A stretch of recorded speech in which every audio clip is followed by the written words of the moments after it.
ನಮಸ್ತೆ ಗೆಳೆಯರೇ, ಇದು ಸೋಮವಾರದ ಬ್ಲಾಗ್. ನಿನ್ನೆ ರಾತ್ರಿ ಅಂದ್ಕೊಂಡಿದ್ವಿ ಅಲ್ಲ, ಬೆಳಗ್ಗೆಯಿಂದ ನಾಳೆಯಿಂದ ವರ್ಕೌಟ್ಗೆ ಹೋಗೋಣ ಅಂತ ಅಂದ್ಕೊಂಡಿದ್ವಿ.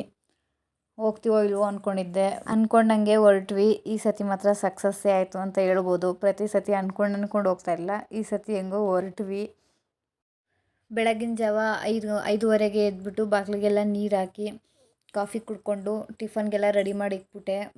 ಬರೋದು ಎಷ್ಟೊತ್ತಾಗುತ್ತೋ ಏನೋ ಗೊತ್ತಿಲ್ಲ. ಆಮೇಲೆ ಲೇಟ್ ಆಗಿಬಿಟ್ರೆ ಟಿಫನ್ ಮಾಡೋಕ್ಕೆ ಲೇಟ್ ಆಗುತ್ತೆ ಅಂದ್ಬಿಟ್ಟು ಎಲ್ಲ ರೆಡಿ ಮಾಡಿ ಇಟ್ಬಿಟ್ಟೆ.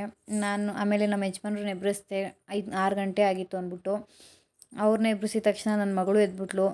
ನಾವು ಒಬ್ಬರು ಮಲ್ಕೊಂಡಿದ್ರೆ ಅವಳು ಮಲಗಿರ್ತಾಳೆ, ಇಬ್ಬರು ಎದ್ಬಿಟ್ರೆ ಅವಳಿಗೆ ಹೆಂಗೆ ಗೊತ್ತಾಗುತ್ತೇನೋ ಗೊತ್ತಿಲ್ಲ, ಎದ್ಬಿಡ್ತಾಳೆ. ಹಂಗೆ ಎದ್ಬಿಟ್ಲು. ಆಮೇಲೆ ಎದ್ಮೇಲೆ ರೆಡಿ ಮಾಡಿಸಿ ಅವಳನ್ನ ಕರ್ಕೊಂಡು ಹೋದ್ವಿ ವರ್ಕೌಟ್ ಮಾಡೋದಕ್ಕೆ. ವರ್ಕೌಟ್ ನಾನು ನಮ್ಮ ಯಜಮಾನ್ರು ಮತ್ತು ಅಲ್ಲಿ ಎಲ್ಲ ತುಂಬ ಜನ ವರ್ಕೌಟ್ ಮಾಡ್ತಾಯಿದ್ದು ನೋಡಿ ಅವಳಿಗೂ ತುಂಬ ಖುಷಿ ಆಯಿತು. ಅವಳಿಗೂ ಮಾಡಬೇಕು ಅಂತ ಅನ್ನಿಸ್ತು. ಅದರಿಂದ ಸ್ವಲ್ಪ ಹೊತ್ತು ಅವಳಿಗೂ ಜೋಲಲ್ಲಿ ಆಡಿಸ್ದೆ. ಅವಳಂತೂ ಕೋಪ ಮಾಡ್ಕೊಂಬಿಟ್ಟಿದ್ಲು. ಅವಳಿಗೆ ಆಡಿಸ್ಲಿಲ್ಲ ಅಂತ ಅಂದ್ಬಿಟ್ಟು ಅದಕ್ಕೆ ಅವಳಿಗೂ ಸ್ವಲ್ಪ ಜೋಲಲ್ಲಿ ಆಡಿಸಿ ಕರ್ಕೊಂಡು ಬಂದ್ವಿ. ಆಮೇಲೆ ಗಂಜಿ ಮಾಡಬೇಕಂತೆ. ವರ್ಕೌಟ್ ಮಾಡಿದ್ಮೇಲೆ ಗಂಜಿ ಕುಡಿಬೇಕಂತೆ. ಅದು ನನಗೆ ಗೊತ್ತಿರಲಿಲ್ಲ, ಅದರಿಂದ ನಾನು ಮಾಡಿರಲಿಲ್ಲ. ಮುಂಚೆನೇ ಗೊತ್ತಿದ್ರೆ ಮಾಡಿಟ್ಬಿಟ್ಟು ಹೋಗಿ ಬಂದು ಕುಡಿಬೋದಿತ್ತು. ಗೊತ್ತಿಲ್ಲದ ಕಾರಣ ಮಾಡಲಿಲ್ಲ. ಸರಿ, ಇವತ್ತೊಂದು ದಿವಸ ಪರವಾಗಿಲ್ಲ, ನಾಳೆಯಿಂದ ಬೆಳಗ್ಗೆನೇ ಹೋಗೋಣ ಅಂತ ಅಂದ್ಕೊಂಡು ಮಾಡಿಟ್ಬಿಟ್ಟೆ. ಬೆಳಗ್ಗೆನೇ ಸ್ವಲ್ಪ ರೆಡಿ ಮಾಡ್ಕೊಂಡಿದ್ದೆ ಟಿಫನ್ಗೆ. ಆಮೇಲೆ ಟಿಫನ್ಗೂ ಪಕ್ಕದಲ್ಲೇ ಇಟ್ಬಿಟ್ಟೆ, ಇಲ್ಲಾಂದರೆ ಟೈಮ್ ಆಗೋಗ್ಬಿಡುತ್ತೆ ಅವ್ರಿಗೆ ಆಫೀಸ್ಗೆ ಅಂದ್ಬಿಟ್ಟು ಪಕ್ಕದಲ್ಲೇ ಇಟ್ಟು ಟಿಫನ್ನು ಕೂಡ ಸಹ ಮಾಡ್ಕೊಂಬಿಟ್ಟೆ. ಆಮೇಲೆ ನನ್ನ ಮಗಳು ಎದ್ದೊಳ್ಳಿಲ್ಲ. 11 ಗಂಟೆ ಆದರೂ ಸರಿ ಅಂತ ಅವರು ಹೊರಟರು. ನಾನು ಸರಿ ಮಲಗಿದಳಲ್ಲ ಮಗು ಅಂದ್ಬಿಟ್ಟು ಅವಳನ್ನೇನು ಎಬ್ಬಿಸೋಕ್ಕೆ ಹೋಗಿಲ್ಲ. ನಾನು ಟಿಫನ್ ಎಲ್ಲ ಮಾಡಿಕೊಂಡೆ. ಕೆಲಸಗಳು ಮಾಡ್ಕೊಳ್ಳೋಣ ಅಂತ ಕೆಲಸಗಳು ಮಾಡಿಕೊಂಡೆ. ನಮ್ಮ ಮನೆ ಹತ್ರ ನೆನ್ನೆ ಬೇರೆ ನೀರು ಬೇರೆ ಬರ್ತಾ ಇರಲಿಲ್ಲ. ತುಂಬಾ ಒಂಥರ ಇರಿಟೇಟ್ ಆಗೋಗ್ಬಿಟ್ಟಿತ್ತು. ಸ್ವಲ್ಪ ಕೆಲಸ ಮಾಡ್ಕೊಳ್ಳೋಷ್ಟೊತ್ತಿಗೆ ನನ್ನ ಮಗಳು ಎದ್ಬಿಟ್ಲು. ನೀರು ಇಳಿಯೋದಕ್ಕೂ ಏನು ಮಾಡಬೇಕು ಅಂತ ಗೊತ್ತಾಗಿಲ್ಲ. ಸಂಜೆ ಬೇರೆ ಒಂದು ಬರ್ತಡೇ ಬೇರೆ ಇತ್ತು ನನ್ನ ಫ್ರೆಂಡ್ ಅವ್ರ ಮಗಂದು.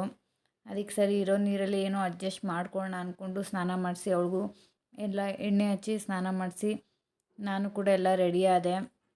ಎಲ್ಲ ವಾರ ಎಲ್ಲ ಮಾಡಬೇಕಿತ್ತಲ್ಲ, ವಾರ ಎಲ್ಲ ಮಾಡಿಕೊಂಡೆ. ಇನ್ನು ರಾತ್ರಿ ಬಂದು ಅಡುಗೆ ಮಾಡ್ಕೊಳ್ಳೋಕ್ಕಾಗಲ್ಲ ಅಂತ ಇವಾಗಲೇ ಮಾಡಿಕ್ಕೋಣ ಅಂದ್ಬಿಟ್ಟು ಹಾಗಲಕಾಯಿ ಗೊಜ್ಜು ಮಾಡಿಕೊಂಡೆ. ಇನ್ನು ಚಪಾತಿನ ಬಂದು ಬೇಕಂದರೆ ಮಾಡ್ಕೊಳ್ಳೋಣ ಅಂತ ಅಂದ್ಕೊಂಡೆ. ಆಮೇಲೆ ಇಬ್ಬರು ರೆಡಿ ಆಗಿಬಿಟ್ಟು ಹೊರಟ್ವಿ. ಸ್ವಲ್ಪ ಲೇಟೇ ಆಗೋಯಿತು. ಅವರು ಸ್ವಲ್ಪ ಲೇಟ್ ಮಾಡಿಂದ ನಮಗೆ ಅಲ್ಲಿಗೆ ಸರಿ ಹೋಯಿತು ಟೈಮಿಂಗ್ಸು.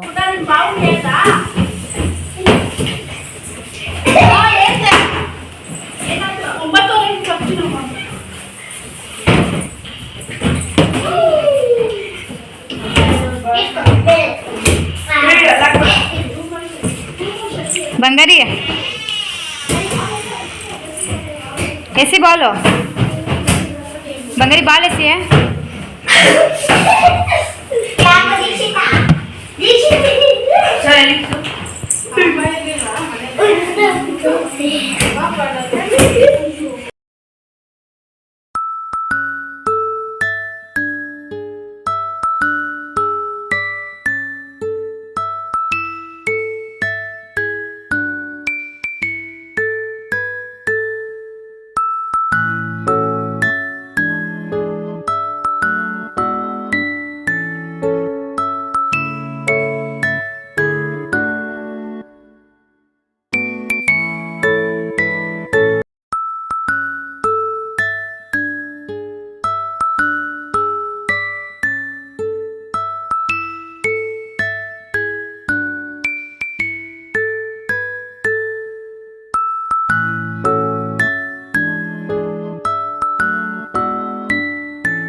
ಅವಳೇ ನನ್ನ ಫ್ರೆಂಡು ಶ್ಯಾಮಲ ಅಂತ.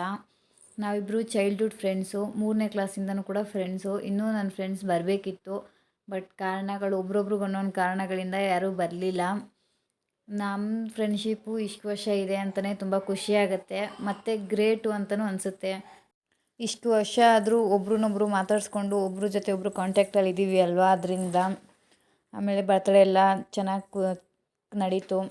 ಅಲ್ಲೇ ಊಟ ಮಾಡ್ಕೊಂಡ್ವಿ. ಆಮೇಲೆ ನಮ್ಮ ಯಜಮಾನ್ರು ಬಂದಿದ್ದರು, ಬಟ್ ಅವರು ಇಲ್ಲಿ ಬರ್ತಡೇಗೆ ಬರಲಿಲ್ಲ. ಬನ್ನಿ ಅಂತ ಕರೆದೆ, ಆದರೂ ಅವ್ರು ಬರಲಿಲ್ಲ. ಸರಿ ಅಂತ ನಾವು ಊಟ ಎಲ್ಲ ಮಾಡ್ಕೊಂಡ್ವಿ. ಇನ್ನು ಮತ್ತೆ ಬಸ್ಸಲ್ಲಿ ಹೋಗ್ಬೇಕಾಗತ್ತೆ ಅಂದ್ಬಿಟ್ಟು ವೆಯ್ಟ್ ಮಾಡಿ ಬರ್ತೀನಿ ಅಂದೆ. ಸರಿ ಅಂತ ಅವರು ವೆಯ್ಟ್ ಮಾಡ್ತಾಯಿದ್ರು. ನನ್ನ ಮಗಳು ಬರಲ್ಲ ಅಂದ್ಲು, ಅಲ್ಲಿ ಮಕ್ಕಳೆಲ್ಲ ಇದ್ರಲ್ಲ ಆಟ ಆಡ್ಕೊಳಕ್ಕೆ ಚೆನ್ನಾಗೈತೆ ಅಂದ್ಬಿಟ್ಟು. ನಾನು ಪಪ್ಪ ಕಾಯ್ತೈತೆ ಬಾ ಹೋಗೋಣ ಅಂದ ತಕ್ಷಣ ಬಂದಳು. ನಮ್ಮ ಯಜಮಾನ್ರು ಕೂಡ ಕಾಯ್ತಾಯಿದ್ರು.